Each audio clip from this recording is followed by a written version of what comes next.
अस्सलाम वालेकुम। आज का हमारा टॉपिक है एंगल। तो एंगल बेसिकली बहुत सारी डायग्राम्स में बहुत सारी जगहों पे होते हैं। तो सबसे पहले हम बात करेंगे angle on a straight line.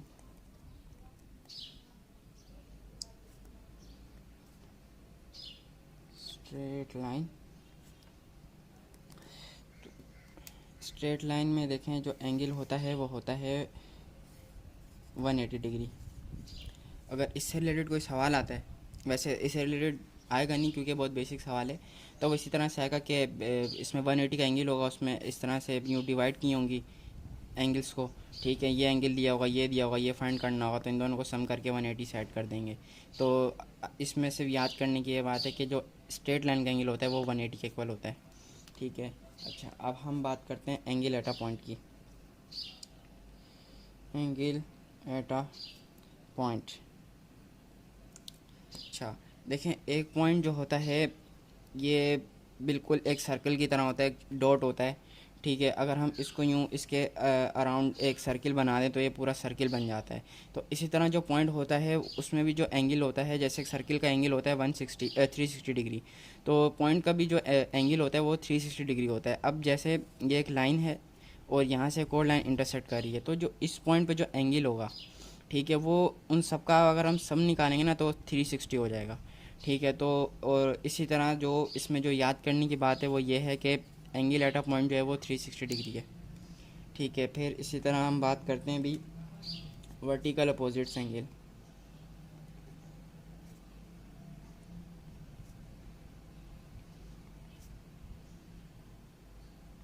अच्छा, वर्टिकल अपोजिट्स एंगल क्या होते हैं? जैसे ये दो लाइनों ने इंटरसेक्ट कर दिया, ठीक है, अब इसमें जो ये वर्टिकल एंगल है ना, ये वर्टिकल लाइन, जो वर्टिकल एंगल बन रहे हैं अपोजिट एंगल जिनको हम कहते हैं, ये एंगल सेम होते हैं। लेट सपोज अगर ये 60 डिग्री का एंगल है तो ये भी 60 डिग्री का एंगल होगा। ठीक है, और जो यहाँ पे एंगल होगा, लेट सपोज ये 120 डिग्री का एंगल है तो ये भी 120 का ही होगा। ये थ्योरम है, ये मैट्रिक क्लास का थ्योरम 1 भी है। ठीक है, सिनबोर्ड का मैट्रिक क्लास का थ्योरम 1 भी है। इसी तरह अब इसको हम दूसरी तरह भी देखेंगे।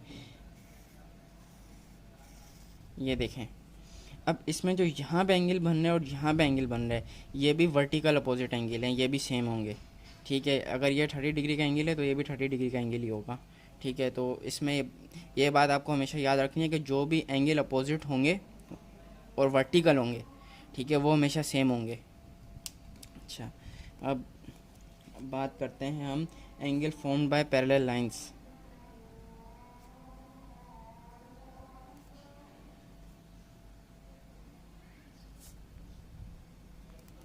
अच्छा, angle form by parallel lines है, ये भी मैट्रिक क्लास का थ्योरम है। आई थिंक शायद थ्योरम 4 है या 3 है, अभी याद नहीं मेरे को, लेकिन मैं आपको समझा देता हूँ। देखें, एक ये लाइन है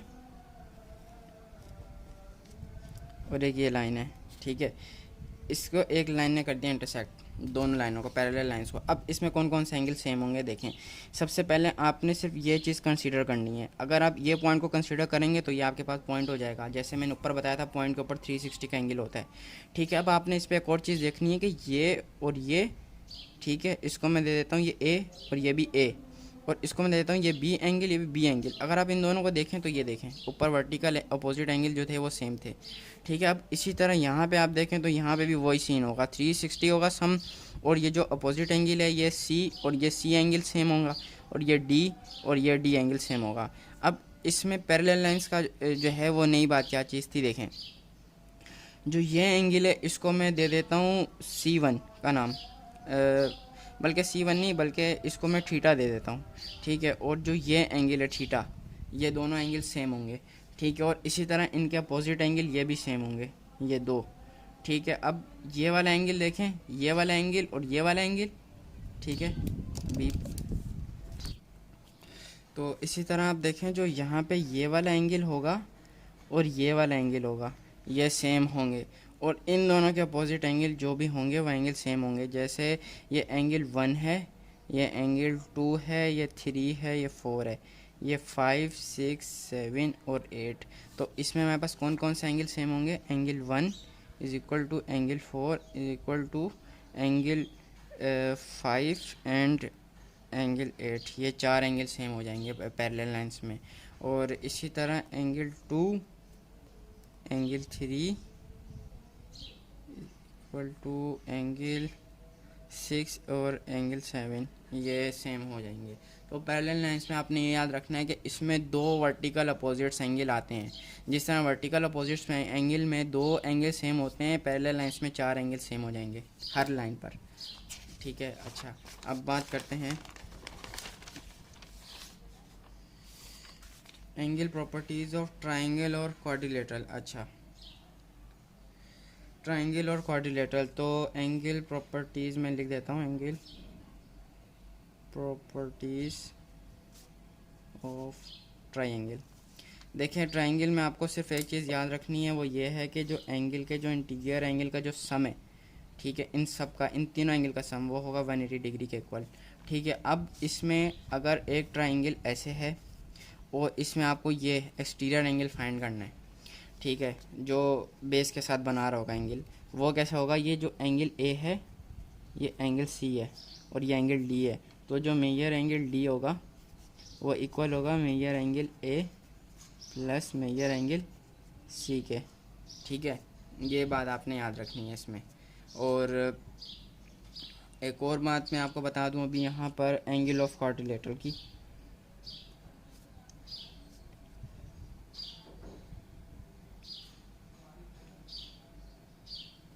ठीक है, एंगल ऑफ क्वाड्रिलेटरल, अच्छा देखें, जो एंगल ऑफ क्वाड्रिलेटरल होता है, सबसे पहले मैं आपको यहाँ पे क्वाड्रिलेटरल एक डिज़ाइन करके दे देता हूँ। ये क्वाड्रिलेटरल है, ठीक है, इसके जितने भी एंगल होंगे इन सब का जो सम होगा वो होगा 360 डिग्री के इक्वल। ठीक है, और इसमें आपने एक बात याद रखनी है कि क्वाड्रिलेटरल का जो मतलब अगर आप इसको यूँ डिवाइड कर देंगे, अगर बीच में से इसके एक डायगोनल डाल देंगे क्वाड्रिलेटरल में, तो देखें यहाँ पे आपके पास दो ट्राइंगल बन गए। ठीक है, अब एक ट्राइंगल का सम ऊपर मैंने बताया था 180 डिग्री होता है, ठीक है, और इसी तरह इसका 180 डिग्री, तो 180 डिग्री 180 डिग्री 360 डिग्री के इक्वल हो जाएगा। ठीक है, तो ये चीज़ आपको याद रखनी है, क्वाड्रिलेटरल का जो जितने भी एंगल का सम होता है वो 360 डिग्री होता है। ठीक है, फिर अब बात हम करते हैं angle properties of polygon. Angle properties of polygon. देखें, पॉलीगॉन मतलब हर वो डायग्राम कॉर्नर वाली जिसके एक से ज़्यादा कॉर्नर्स हैं, मतलब दो से ज़्यादा कॉर्नर्स हैं, तो वो पॉलीगॉन कहलाएगी। जिसमें आपके पास ट्रायंगल भी आ जाता है और बहुत सारे आते हैं। अब मैं आपको सबका लिख के बताता हूँ। सबसे पहले मैं ट्रायंगल की बात करता हूँ। ट्रायंगल के एंगल का सम होता है 180 डिग्री। ठीक है, फिर मैं बात करता हूँ क्वाड्रिलेटरल की।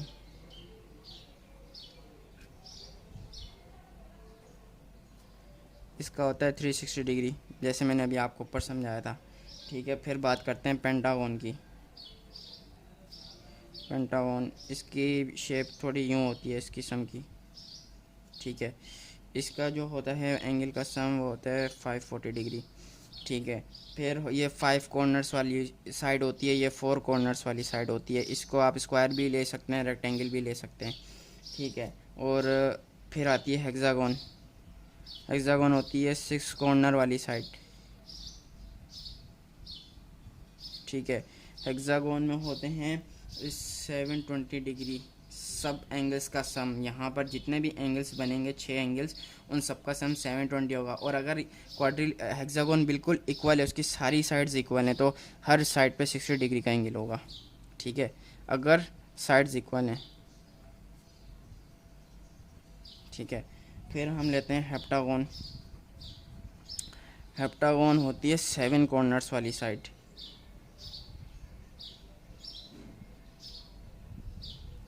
ठीक है, इसका होगा हेप्टागन का 900, तमाम एंगल का सम 900 डिग्री होगा। फिर ऑक्टागन की बात करते हैं। ऑक्टागन मतलब जिस की साइड 8 कॉर्नर्स वाली साइड।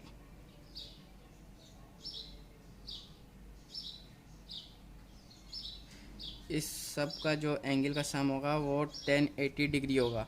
इन सब के एंगल्स को सम करने के बाद जो सम आएगा हमारे पास वो 1080 डिग्री होगा। ठीक है, तो ये डिफरेंट वो पॉलीगॉन्स हैं जिनके एंगल का सम मैंने आपको बता दिया है। ठीक है। अब अगर पेपर में आए तो आपको ये सब चीज़ें याद होनी चाहिए कि किस एंगल कौन से पॉलीगॉन का जो है वो एंगल्स का सम है वो कितना होता है, ये चीज़ें आपको याद होनी चाहिए, ठीक है। ये आपने अपने बार नोट कर लेनी है।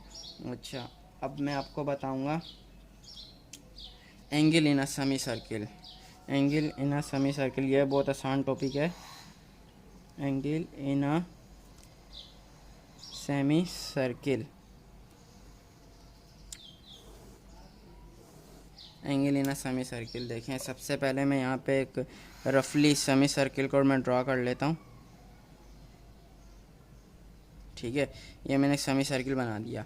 अब इसके अंदर एंगल कैसे बनेगा देखें, एक यहाँ से साइड आएगी, वो सर्कमफेरेंस पर कहीं पर भी अपना कॉर्नर बना लेगी, ठीक है। फिर इसी तरह एक यहाँ से एक लाइन आएगी और वो इंटरसेक्ट पे उस लाइन के साथ मीट करेगी पहले वाली से। अब इन दोनों के दरमियान जो एंगल होगा ना वो हमेशा 90 डिग्री का होगा, भले ये ऐसे बने या ये ऐसे बने, ये होगा इसका 90 डिग्री हमेशा।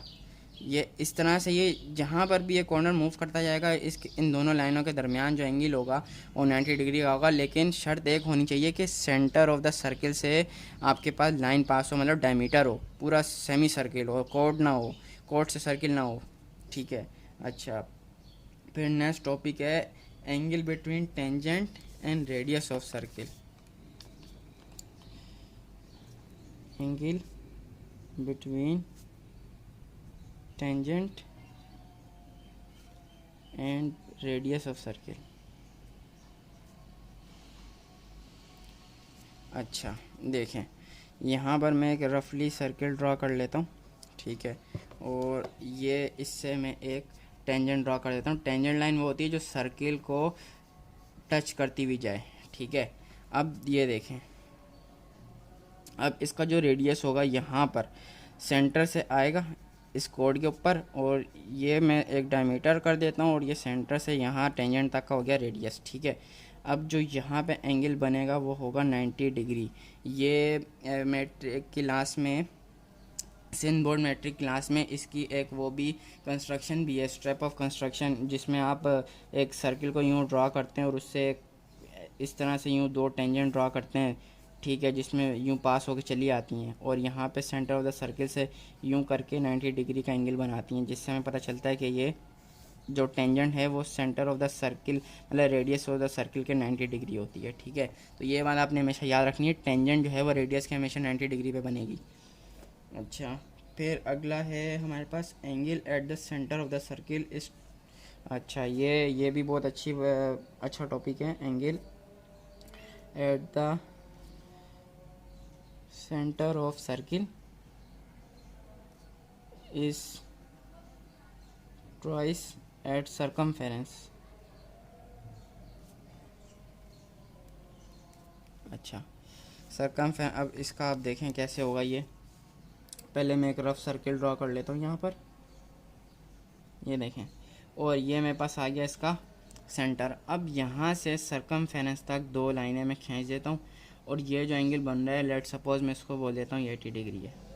अब इन्हीं दो लाइनों से, ठीक है, इसके मैं पीछे इस सर्कमफेरेंस से लेकर इस सर्कमफेरेंस तक चले आता हूँ, ठीक इसके अपोजिट। अब देखें जो ये एंगल होगा ना ये हमेशा 40 डिग्री होगा, ये थ्योरम है, ठीक है। कि अगर आप एक सर्किल के अंदर यूँ एक पूरा सर्कमफेरेंस से लेकर सर्कमफेरेंस तक का आप एंगल ड्रॉ करें, ठीक है, और फिर उसी के सेंटर से आप जहाँ पे वो एंगल ख़त्म हो रहा है, एंगल की लाइन जहाँ पे सर्कमफेरेंस से मीट कर रही है एंड पॉइंट पे, वहाँ से आप एक और सेंटर से जो है वो सर्किल बना दें, तो ये देखें ये ऑटोमेटिकली इसका ट्वाइस आ जाएगा, ठीक है। तो ये आपको याद करना है कि जो circle eight the centre of the circle है, ठीक है, वो ट्वाइस है सर्कमफेरेंस वाले एंगल से, ठीक है। तो इसमें आपको ये बात याद रखनी है बस। अच्छा, angle at the same segment. अब अगला टॉपिक है angle at the same segment.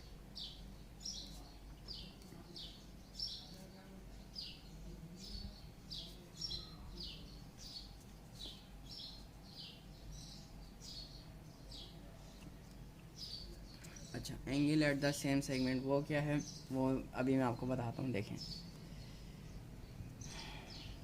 इसके लिए भी पहले एक मेरे को सर्किल में आपको डिफ़ाइन करना पड़ेगा, ठीक है। इसमें मैं यहाँ पे कोड ले लेता हूँ। कोड वो चीज़ होती है जो सर्किल को उसके दो साइडों पे टच करे, और टेंजेंट वो होती है जो सर्किल को एक साइड पर टच करे, ठीक है। अब यहाँ से मैं ले लेता हूँ, ठीक है, और यहाँ मैं एक पॉइंट ले लेता हूँ, एक पॉइंट यहाँ ले लेता हूँ, एक पॉइंट यहाँ ले लेता हूँ, ठीक है। इस पॉइंट को मैं नाम दे देता हूँ, पहले सबसे पहले इस सेगमेंट को नाम दूंगा मैं, ये हो जाएगी ए, ये लाइन सेगमेंट, और ये लाइन सेगमेंट होगी ए और बी, ठीक है। फिर ये सी, डी पॉइंट और ई पॉइंट, ठीक है। अब इन सब से मैं इस सेगमेंट को मिलाता जाऊंगा, ठीक है।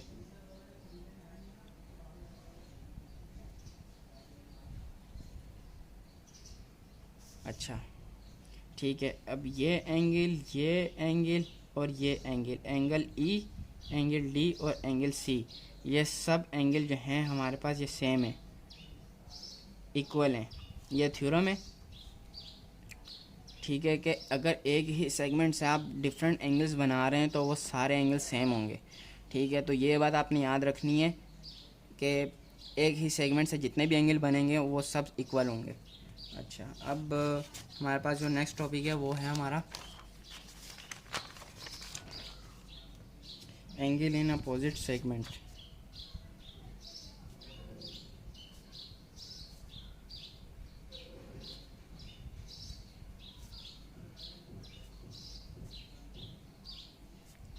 और सप्लीमेंट्री,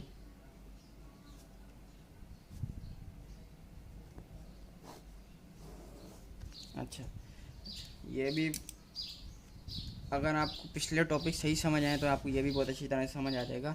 इसके लिए भी इससे पहले मैं एक सर्किल ड्रॉ कर लेता हूँ, एक रफ सर्किल में स्केच कर लेता हूँ, ठीक है। और इससे मैं एक बनाऊँगा क्वाड्रिलेटरल,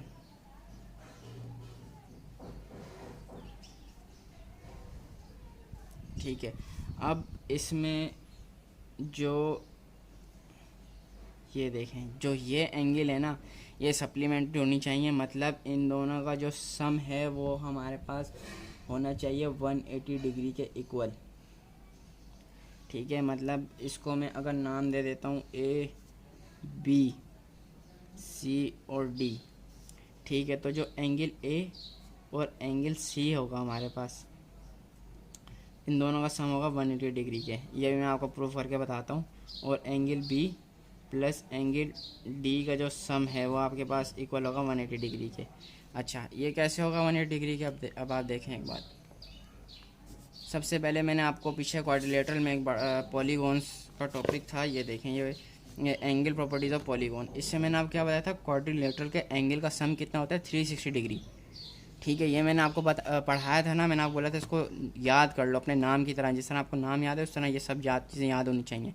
अब आप देखें, यहाँ पे हमारे पास बन गया क्वाड्रिलेटरल, ठीक है। अब क्वाड्रिलेटरल इन तमाम एंगल का सम कितना होना चाहिए 360 डिग्री, 360 डिग्री हो जाना चाहिए, ठीक है। सम जो है वो इसका होगा 360 डिग्री। अब आपने इसमें एक और बात देखनी है, इन दोनों का सम 180 कैसे होगा। देखें, मैंने आपको बताया था कि वर्टिकल अपोजिट एंगल हमेशा इक्वल होते हैं, ठीक है। कहाँ पढ़ाया था मैंने आपको, सबसे पहले मैंने आपको यही पढ़ाया था, ये देखें, ये रहा, ये वर्टिकल अपोजिट एंगल ये हमेशा इक्वल होंगे, ठीक है। अब आ जाएं क्वाड्रिलेटरल के ऊपर, ये वर्टिकल अपोजिट एंगल हैं, ये हमेशा इक्वल होंगे, ठीक है। तो ये बात हमें पता चल गई कि angle B plus angle D ये हमेशा हमारे पास इक्वल है, ठीक है। और सम ऑफ जो है वो है 360 डिग्री, ठीक है। अब अगर हम इन दोनों को ऐड करें और इन दोनों को ऐड करें, ठीक है, तो इन दोनों का एडिशन हमारे पास 180 डिग्री होना चाहिए और इन दोनों का 180 डिग्री होना चाहिए, तभी हमारे पास जाके 360 डिग्री बन जाएगा, ठीक है। अब इसी तरह इसको प्रूफ करने का एक और तरीका भी है, वो कैसे, आप इसके बीच में एक लाइन डाल दें। अब आपके पास ये एक ट्राइंगल बन गया, इसका जितना भी सम है वो हो जाएगा 180 डिग्री, और इस ट्राइंगल का सम हो जाएगा 180 डिग्री। अब आप इसको एक और तरह से डिवाइड कर दें, इस तरह से।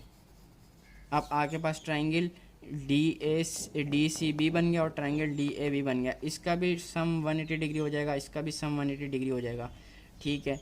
तो इसको आप जब चारों तरफ से ब्रेक कर देंगे तो आपको पता चल जाएगा खुद ही कि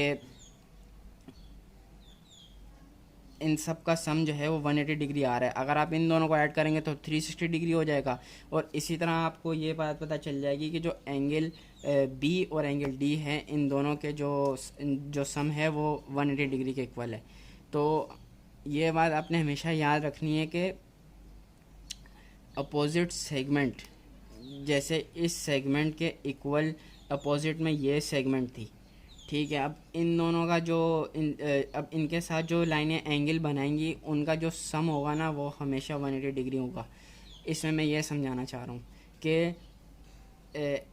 angle in opposite segment are supplementary, मतलब जो ये एंगल है इस सेगमेंट का और ये एंगल है इस सेगमेंट का, तो इन दोनों का सम जो होगा 180 डिग्री होगा।